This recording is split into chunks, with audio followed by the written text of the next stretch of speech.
চাঁদ জৈনের কথা অনুযায়ী 22তম তীর্থঙ্করের বিয়ের সময়, যার নাম আলাসনেমি বা নেমিনাথ, বিভিন্ন পশু আর পাখির মাংস খাওয়ানো হয়েছিল।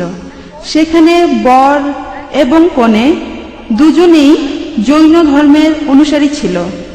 আরেকটা ঘটনার কথা বলছি যে ছেন্না একজন জৈন শ্রাবিকা, যিনি ছিলেন ভীমসান শ্রেণিকের স্ত্রী। তিনি গর্ভবতী ছিলেন। সে সময় তিনি তার স্বামীর হৃৎপিণ্ড খেতে চাইলেন।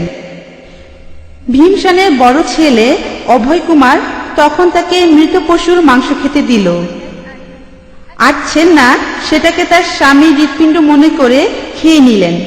আমি জানি না এই কথাগুলো কতখানি খাঁটি, আর কস্তুরচাঁদ জৈনের কথাগুলো সত্য না মিথ্যা, দয়া করে কি ব্যাখ্যা করে বলবেন? আমার প্রশ্নটার রেফারেন্স হল দ্য ক্যারাভান সিরিজ, ডিসেম্বর 1981 সাল। ধন্যবাদ বোন।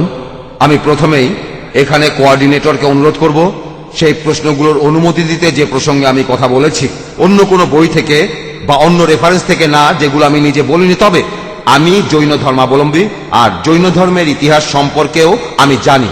আর নেমিনাথ তীর্থঙ্কর সম্পর্কে হ্যাঁ, কথাটা সত্যি। এজন্যই তিনি প্রচার করেছেন হত্যা করা নিষিদ্ধ। এ কারণেই তিনি সন্ন্যাসী হয়েছিলেন, যে আমার বিয়েতে তোমরা এই সব নিরীহ পশুদের মেরে ফেলবে না, আমি এরকম উৎসব চাই না।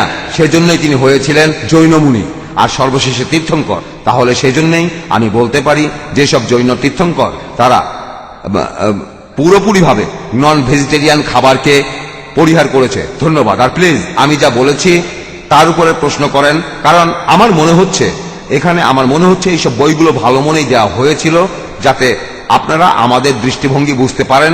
এখন দেখা যাচ্ছে যাদের বইগুলো দেওয়া হয়েছিল তারাই এখন প্রশ্ন করছেন। আমার মনে হয় না এটা ঠিক হচ্ছে।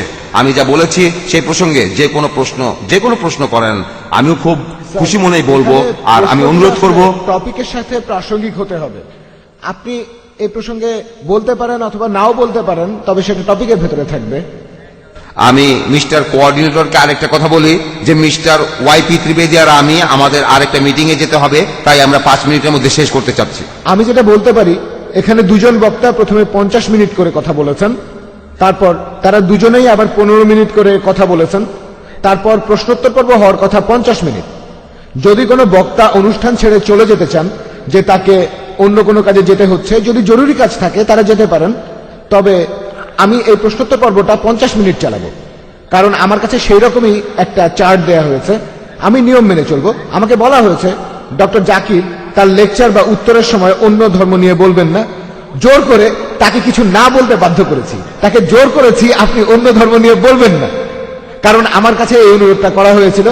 এখন দুই বক্তাই যেটা মেনেছেন, আমিও তাই করেছি।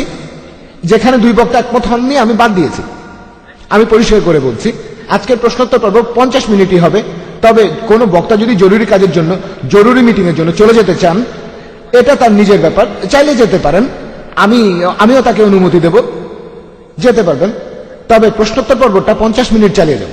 প্রশ্নোত্তর পর্ব শুরু হয়েছে আনুমানিক 1:45, আর অনুষ্ঠান শেষ হবে দুপুর 1:30টায়। হ্যাঁ, এখন আমি এই কথাটা সবাইকে স্পষ্ট করে বললাম।